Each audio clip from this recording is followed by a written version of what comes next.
All right, right now I am bombing down the road doing the legal speed limit. But even for the legal speed limit, right now I'm on the Alaska Highway between Yukon and Alaska, just almost at the border. And the road here is terrible. The conditions are terrible. There's potholes. These markers right here indicate how bad the road is. There's giant chunks where there's no pavement. It's just rock and debris. There have been giant rocks in the road. It seems like this road is probably, perpetually under construction. Now, before this trip, I went back and forth on what would be the best vehicle for this drive. Oh, I don't know. Right now I'm driving a 2019 Dodge Ram Rebel.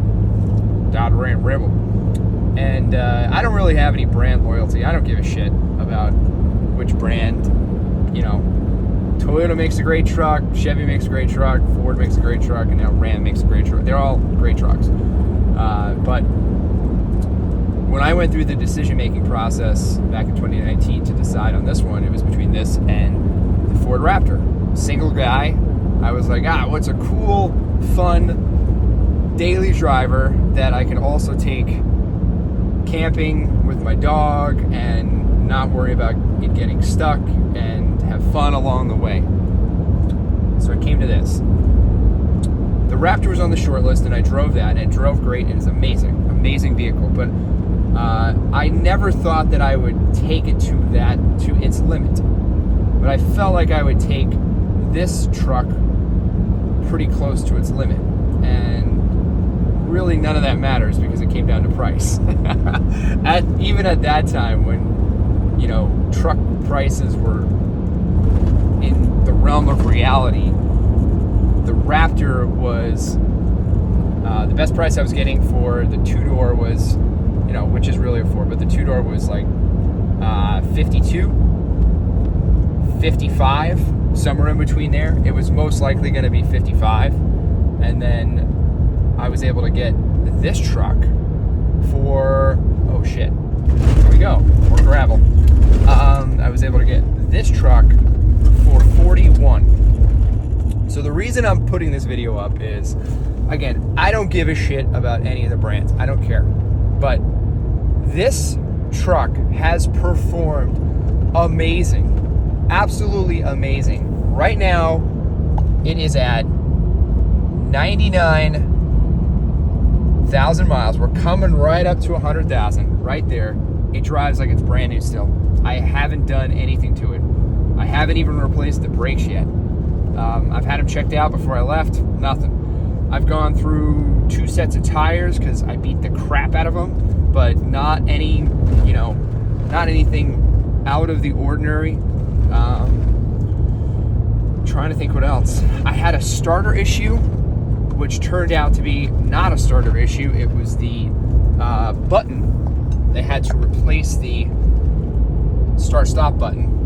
Did this at the dealership. It ended up being about $400. Other than that, nothing.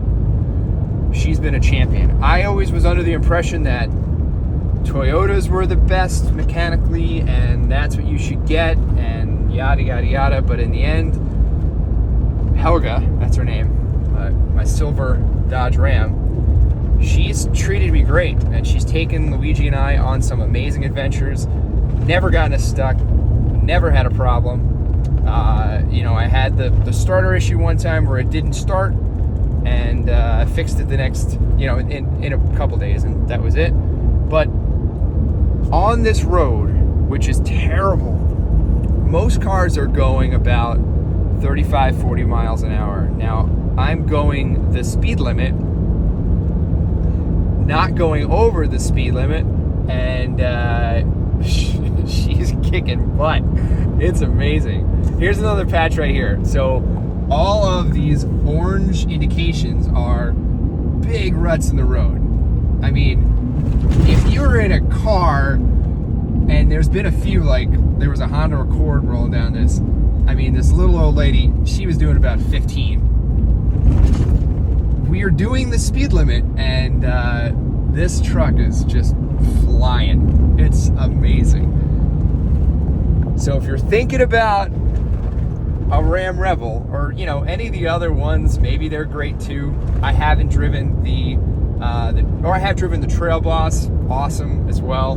The souped up versions where they have upgraded suspension and shocks.